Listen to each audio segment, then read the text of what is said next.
Welcome to the Grandpa Channel, where stories don't fade, they get recorded. I'm Steve Harris. My grandkids call me Gritters. This podcast is where grandpas and grandchildren pull up a chair, turn on a mic, and let her rip. Grandpa stories are chock full of wisdom, life lessons, and frankly, funny as hell. Your stories are the magic elixir to help your grandkids navigate Mr. Toad's wild ride, aka life. Let's Grandpa. This episode of the Grandpa Channel is brought to you by Hires Big H, home of wonderful hamburgers, French fries, onion rings, the magical and medicinal, so I say, root beer freeze. Head to Hires and treat yourself like the legend that you are. Now back to the channel. Good afternoon, my friends. Welcome to the Grandpa Channel. Today we have a great guest. He's one of my favorite people in the entire world. He's kind. He's wonderful. He's Mark Hale, and he's my neighbor. And Mark and I share a lot of things in common, but one thing that we share in common is we both had wonderful fathers. Why don't you tell us a little bit about your dad? Steve, I'm delighted to be here on your program. You had to say that. And can I actually call you Rivers? Yes, you may. You may. Does your audience know you by Rivers? Yes. Or did they know you by Stu? Because I actually think Rivers is one of the great, Yeah, it's all-time greatness. it's a clutch. And it fits you perfectly. Okay, so I'm going to first start off by telling you some of my favorite memories of your dad and start this way. My dad, in 1959, started a little hamburger place called Hires, and they had car hops. And my brother and I built a Hires in Midvale. And I remember your dad coming often He was a regular. with your mom, June, and to Hires Midvale and pulling up in the car hop. And sometimes my favorite thing to do would be to run orders. And sometimes I would just spontaneously run an order, and it was to your dad and mom. And I just loved just sitting and chatting with your dad. Great people. It just so gentle and kind. And I could really feel the love that your dad, Lou, had for June. So anyway, tributes to your dad. And I know why I love Rivers so much. It's because I loved your dad. Your dad was a great guy. My dad was amazing. And as you know, the longer our parents have gone from this earth away from us, the more cherished our memories and our associations are with them. Probably going to start to cry because I love my dad so much. I just remembered when I was a kid, and I don't know why I did it. It was just spontaneous. But every once in a while, I'd write my mom or my dad a note. And I would just say, I'd just say, Dad, I'm so grateful to you. I love you so much. I'm so appreciative of all that you do for me. And I know this one quick story is my dad loved horses and I loved horses. I loved to ride horses. I loved to gallop on a horse. And so he knew that I had loved horses and wanted a horse. And so I never even thought about the possibility of getting a horse. But one day he came home and said, hey, guess what? We got a horse. And it wasn't particularly that he wanted the horse, but I think he wanted to say, I love my son. So I haven't even thought about that for years. How old were you? I was in junior high, and I couldn't drive. Anytime I'd have to go ride those. So maybe you just ride your horse to place. Now, can I keep the horse in your backyard? And would you mind feeding the horse? They eat a lot, but it came to me a little while ago. I never thought about this as a kid or even as a young adult. That was his way of saying, I love my son and I'm going to bless him with a gift that he really wanted. And so anyway, that was just one thing. But I think that the letters, not that it, I think he was extra motivated to show his love for me because I, as a kid, would Show your love for him, yeah, and it's just through the letters and so on. Right. And I did the same thing for my mom, and it wasn't that it was anything calculated. I just wanted to ridiculous. Yeah, how much I appreciated them. So anyway, I just think my mom and my dad are much better than I. And so that's one story about my dad that I really love. And this is as a side note. He loved to go to California and he loved to go to the horse races because he loved horses and he loved to see the horses run. So many. Okay, did you remember he's up? Me, Beth, of course. I don't remember. And anyway, it was just such a memorable time because we'd go to the horse races, we watch the horses run, and then we go out to dinner. So Now, you mentioned something to me that I wanted to follow through. We'll talk about some other things, but you said your dad was a riot. What would he, when with the family when you were younger, what would he do that would make these trips so much? so memorable.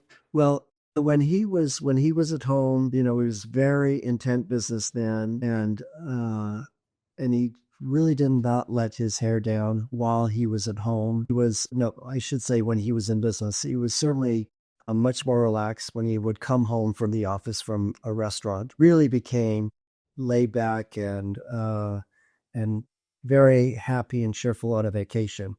And oftentimes we'd go to California. We'd love to go to the races. We'd go to the beach. But the one thing he would do is he'd give, and he was very conservative with money, but on a vacation, he said, this is the time to celebrate. So let's live it up. He'd get every kid and every grandkid some cash. Yeah. And he'd say, done it however you want. You didn't have to bring back the change. No, you didn't have to account for it. You didn't have to bring the change. And so, and he would actually do that sometimes at the horse races here. Well, I'm sure they were just using it to buy soda or a hot dog. I'm sure. So anyway, that was, he was very fun on a vacation. My dad did something similar. Take us up to the ball games, either for basketball for the University of Utah, for football, and he would hand my kids a $20 bill with the expectation that they didn't have to account for it. And so I could just see my kids especially just calculating in their mind, what is it that I want and how much am I going to take home? And he got so much mileage out of that. And it wasn't that he was trying to buy their love, but I think my kids loved the idea that they didn't have to account for it. And I think that's a really a fun thing. And I would hope that I would be more relaxed maybe in some situations. I love to travel, as you know, with kids, and we've had some really fun experiences that way. How did he kind of stand out as a grandpa? I mean, what were kind of his defining characteristics as a grandpa? Well, one of the things that he loved reading, he used to say that when he was in college and in high school, they always worked at the family grocery store, so he never had time to do really anything, to do sports or to go out on the town. He was always working. And he said he never really got the type of education that he wanted. And he makes this joke, I was the part of the class that made the top path possible. And so Somebody else.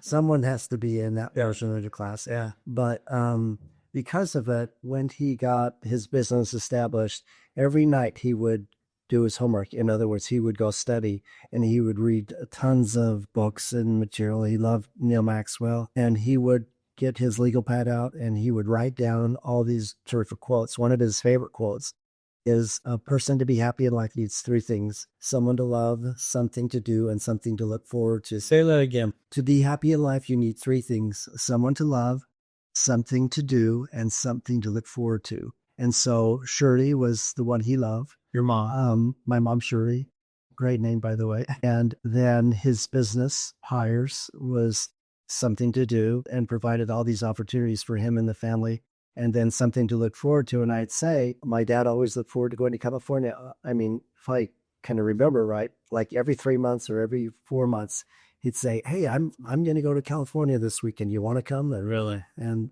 That's a spur of the moment? always spur them on.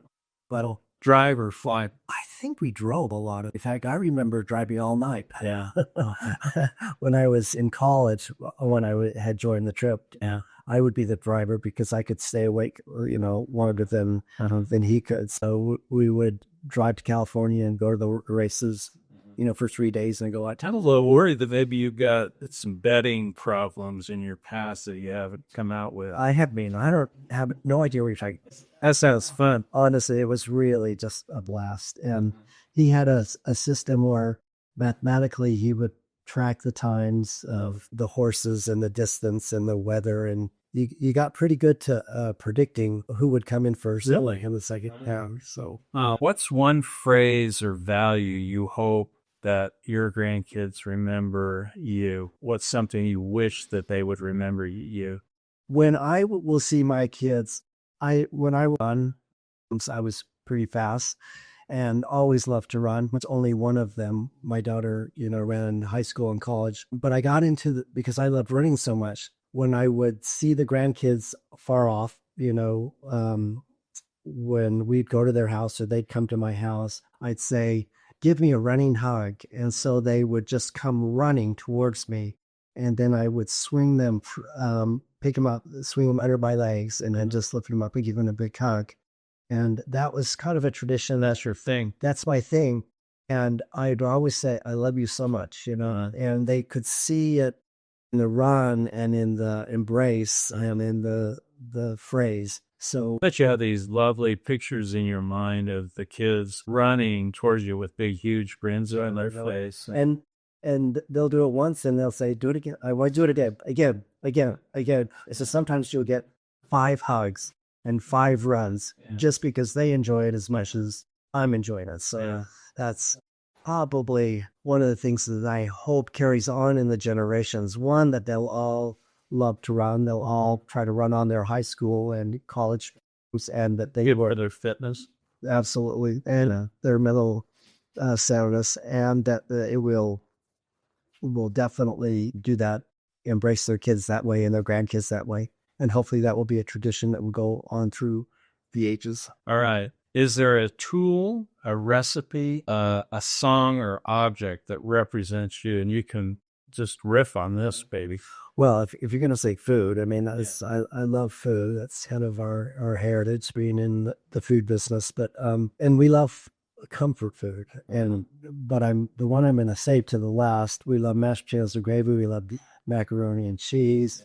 We love we love tacos, enchiladas. Probably my favorite is Sloppy Joe's. I know Sloppy Joe's, but I think the Sloppy Joe, it does those. You want those great comfort foods that people's has to be a good bun, though. It's got to be a good bun. And I've actually, if you don't mind, I'll share a great recipe for you. But my mother would make this Sloppy Joe not often, but particularly for birthdays. So every birthday, when we'd have parties and days of birthday parties, you'd have lunch, and the mom would provide the lunch. She always did Sloppy Joes, and they were just delicious. So anyway, this is the recipe. Okay, don't tell you what. Okay, our secret is safe. Okay, we'll just call this a trade secret. So okay, a pound of hamburger, ground and well done. With that 80-20, probably I would do 15 fat, 85 meat. Okay. And if you get a check roast, if your grocer will give you check roast. And then 1 large yellow onion, sliced and diced, sauteed in butter till it turns brown, And then 2 cans of chicken and rice soup, probably Campbell's, a cup of ketchup, and a tablespoon of mustard. Really? And then, so do the hamburger first, grill the hamburger first, and then separately grill the onions and then mix together. Or you can do it the other way around. Do the onions first, then the hamburgers, then mix together. And then add the soup and the ketchup and mustard and salt and pepper to taste, and let it simmer for about 20 minutes. It's unbelievable. It's so good. Have you put anything on the Sloppy Joe? Well, no.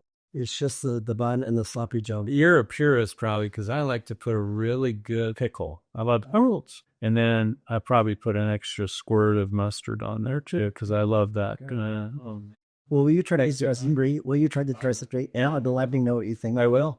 Well, and we would oftentimes do it open face. So you just take the bun, top bun and bottom bun, and then just lay the stuff with Sloppy Joe on it. And then you do it good work. It's really good. That sounds really good. So, okay, so that's the food, and, well, that's the recipe, too. But what kind of a tool? Are you a tool guy at all? I'm not necessarily a tool guy, but I do have a song. Well, my all-time favorite song is a primary song, a song from our childhood, called Whenever I Hear the Song of a Bird. And it's like you remember, whenever I hear the song of a bird, or look at the blue sky, whenever I feel the rain on my face, or the wind as it rushes by, whenever I touch a velvet rose or walk by a lilac tree, I'm glad that I live in this beautiful world Heavenly Father's created for me. And it's... Why is that so meaningful? Well, it just says so much, It says so... Does it part of it's a happy childhood, simpler? more. It's certainly a simpler life, but it talks about the beauty of nature. It talks about the beauty of childhood, really, and it talks about a grandpa, a heavenly father, a father, a grandfather, and a heavenly father providing this beautiful world for us, and so like, oh my gosh, it's you can tell how much love he has for us. There are certain songs that I mean, that I tear up, I think of from my childhood too. It just reminds me of how great my mom and dad were. They weren't perfect, but they were just wonderful. I just grew up in a happy home. Anyway, it sounds like you grew up in a similar home that way too. One of the things, I don't know if I think skipping is a lost art. I don't know if how many people skip these days and how many children skip, but if you see a child skipping, that's a happy child. And I think that we should do more skipping. And that's one thing that I love to do when I'm with my grandchildren, skip with them, because it's just so magical. Is there an object that represents your feelings as a grandpa or as a father? I mean, really, when we talk about grandchildren, we're also talking about our experiences with our kids too.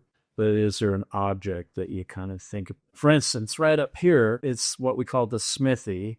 And there's a long story to this, like one of my prized possessions. Well, I think that if I had to choose one item, it would be a football. Okay, tell me why. It would be a football because when we were little kids, we loved playing football. We would go neighboring golf course and play football for hours. And, we were all in grade school, but we'd play tackle football. I mean, you were that small that it didn't really hurt when you got tackle, but we just loved the game. And so I think just the ability to, like you, because I know you were a baseball player, baseball pitcher, and just the connection that you get from throwing a baseball back and forth or throwing the football back and forth is just a magical time and a wonderful way to connect. And so remember this, but if I would have to give a gift to anybody, I would always give them a football. And I remember that there was a guy in my neighborhood. His name was Joe Whitesides. He was probably a terrific athlete, but I don't remember him as that. He was our bishop, and he was a football coach at Utah State. Then he became the athletic director at Utah State. And when I was a little kid, he was our bishop, and he knew how much I love football. And so he gave me a football, and it was a very worn football. I'm hoping it came from the Utah State. It was probably not confident enough to use in practice, but he gave it to me, and it meant so much to me that he gave me that I always try to give when I give a gift. When I give a football, it really means it's an important gift for me to give. That's wonderful. How do you, I know you to be a man of faith, of great faith. How do you share your faith with your grandkids? And your grandkids, how old is the oldest one right now? 9. I mean, it's not like you can grab them and sit down and say, I'm going to talk to you for an hour and a half about some theological subject. But how do you want to share your faith? And in the future, especially when the kids get older, when they become teenagers, to me, that would be a really important thing. And I don't want to be overbearing, but I don't want to be accused of, well, I never heard my grandfather. I never heard Rivers say anything about God, and I don't want that to ever happen. Do you have any ideas, or did your dad have a good way of kind of sharing things? Well, can I tell you a story? It will start out in the commonplace, but lead to perhaps a spiritual avenue. When we were kids, he loved to play games where he would ask us to add up numbers or subtract numbers or divide numbers or do multiplication. Then he would quiz us on how to spell different words, So I got really good at the multiplication tables because I wanted to memorize them because I knew my dad would be asking for it. And so something that I did with my kids, and hopefully my kids will do it with their kids, along the same line of what my dad would do. I would say, if we were riding somewhere in the car, I'd say, okay, let's learn the articles of faith, or let's state the articles of faith. And so I think that's a good way to show that you're always thinking about faith and principles and the heavens.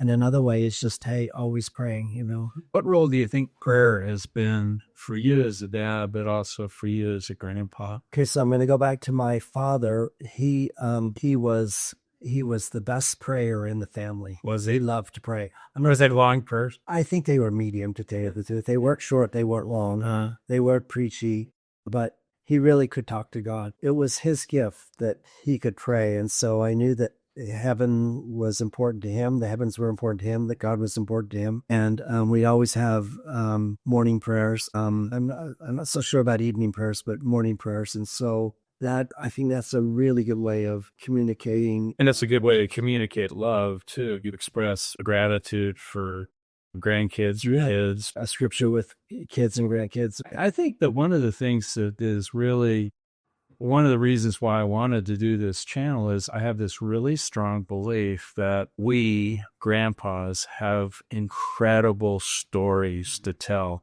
You know, for instance, I want to be able to share some childhood spiritual moments that I can remember. And I guess I want to tell them that it's possible. And I want to make sure that they understand that, you know, that a Heavenly Father looks very kindly on us, and he's vitally interested in us, as is Jesus, of course. And I just think that the power of stories, especially if the stories paint me or somebody that they love, not in a perfect light, but in a wonderfully imperfect light, I want to be able to communicate through stories that they can do tough things. Because I did tough things, and they're a part of me, and they can do tough things. Have you used stories much, or was your dad a good storyteller? He would tell, I don't think it would a story per se, but he would just tell the experiences with he and his friends, and I guess that would be a story. Yeah, that's a story. He just, he had some really colorful friends that he would write, he could tell old stories. And I had a cousin who said, I don't know how Don convinced Shirley to marry him because he met her out with such colorful friends. Yeah. But yeah, he had some stories that we love to tell. I mean, he worked in this grocery store, and there was 4 of them, his mom and dad and he and his sister, and they ran it all the time, 7 in the morning till 9 at night, and they could never go on vacation because someone had to be there working at the store, and they probably didn't even have a car to get to California, but the trucks that brought in the produce would bring that produce in from California. So he said, hey, maybe I could hitch a ride to California in the back of one of these semis. And so he did. He got in the back of the semi, and the only time he could get out is when the driver stopped for gas or to go to the bathroom. But he got to California, and he ended up at a car lot, bought a car for $30, and toured all of. How old was he when he did that? At least probably 20. You know, it sounds like he had a soul of an adventurer in some ways. Yeah. He said he bought it for $30. It was a convertible, and it had a flatbed that they could put some seats down, and you could sleep in it at night. And then he went all throughout California. I think he went up to Lake Tahoe, and then he came back to San Diego and toured all around. He tells the story that he brought it back to Salt Lake and was using it in the business, and somehow an employee got it stuck and had to leave it there. And so it got impounded, and to get it out, it was $30. So he said, let it happen. Let him have it. Don't you wish you had it now? I think I wish I had that refill. But for $30, you had a car, a hotel, California experience, and happy. So that's my good stories. I've got a question that comes out of left field. If we could somehow, as a true baseball player, as a true baseball player, the phrase coming out of nowhere, if you knew, for instance, that you had 15 minutes or 30 minutes with your dad, and your dad's been gone for how long? He passed away in 2011, 2025. What are the years? My dad's been gone since 2013. What do you think he would tell you about being a grandpa, being a father, and with his viewpoint, he's on the other side of the bell. What do you think? What kinds of advice do you think he would give you? What would he say to you? Well, honestly, I think he would say, dad has got to make a living and to provide for his family. He took that very seriously. And He took it as a sacred. yeah, I mean, that's a beautiful way of saying it. Yeah. So he would just say, you know, love your family, show that love by providing for them and taking good care of them. And that's really the essence of who he was and what the fathers were in those days. You know, it's a very traditional role of mom stayed home and cooked sloppy joes and dad would go off to work and work hard. And so I think he would relish the role of a father and a provider and a husband. What do you think he'd tell you about the work you have done as a parent? Oh, as a dad? I think he'd be thrilled with him. I think he would be grateful that we carried on his legacy in business and that we tried to be good parents and to our children. And he would say to us, you know, to his children, you brought honor to the Hale name, and which is a great compliment. So let me ask this question, Mark. Maybe what's one lesson you learned the hard way and lessons the harder way that you love to pass down to your grandkids? Well, I'd probably go back to my dad again. He talked about defining moments in his life and how defining moments will change your life and how important it is to look at them. I'll give you a really quick story. My dad was, you know, very spiritual, but not really religious growing up. And he had a calling in the Lord where he was the financial clerk under Joe Whitesides. And Joe Whitesides was from Logan. My mom was from Logan. She was a Logan girl. My dad, they were reorganizing the configuration in the church there, and they wanted him to stay on as the financial clerk. And my dad said, well, I think I got enough of this. You know, I think I'm going to your house. I'm done. And so he went over to Joe Whitesides to tell him that, and he was going to pass on that because I think they're changing the bishopric. And my mom had heard it, and she followed him out and ran down the street to catch him, and just very lovingly said, you know, you may want to think about this. You know, since you've been serving in this assignment, life has been pretty good. You just may want to think about this. And he listened to her and he said, you're right. You know, so they both turned around and walked home, and he notes that as a defining moment in her life. Interesting. Did your mom have that way with your dad that she could point out things that maybe you ought to think about? Was she diplomatic? She was so gentle. Was she? Yeah, she was so gentle. I can almost picture her kind of running down the street to go grab your dad, and that's really a wonderful thing. If you thought about what are some things in your life that you think were defining moments for you, maybe as a dad, but also as a grandpa? Well, so that's one thing I would share is look for those defining moments because they will change your life if you recognize them and act on them. They are going to take you in a really good direction. If you don't, then you miss out on opportunities that probably the heavens want you to have, you know, because sometimes these defining moments are prompted and they're fleeting. And they're totally fleeting. Unless they're gone, they're gone. One of those moments for me, we had a chance to build a cabin up in Woodland. We eventually passed on it, which I'm thinking, where is your brain? What are you thinking? But it would have been a huge blessing to the family, you know, to have another gathering place to their home. So I just think, you know, seize the moment when you have opportunities to bless your family. So, do you have any regrets as a dad or a grandpa, Mark? I mean, I just think, you know, you can get so wrapped up in church and work and miss the whole essence of life. And the reason why you have church and work is so you can have a family and have a good life. And I think maybe our generation grew up thoroughly so because everybody was doing so much they could to help our faith grow that you would think that the church, the family and work exists for the family and work exists for the church. It's just the opposite. The church and work exists for the family. And so I would spend much more time with my wife and kids, you know, creating memories. But, you know, you took it as a sacred responsibility to be a breadwinner.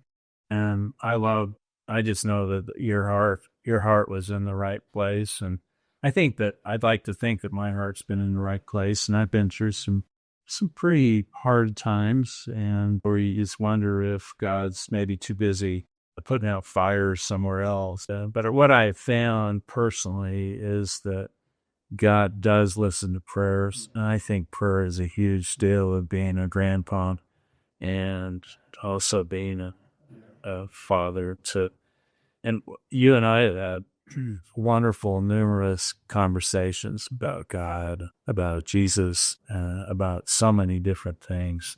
You're one of the very best people that I know, and I know that you've been through some hard times. But what I have found is that they have somehow come back to bless me, and I didn't know that at the time. I had no idea that they would do that. Is there anything else that you want to, unload fatherhood? Yeah, and family. I don't know. Your posterity can bring honor to the family name, and those name changes throughout the generations, as husbands and wives marry and wives take on new names. But it's just a beautiful plan to see the generations, family pictures and family gatherings. And I remember we came over to your house on the 4th of July.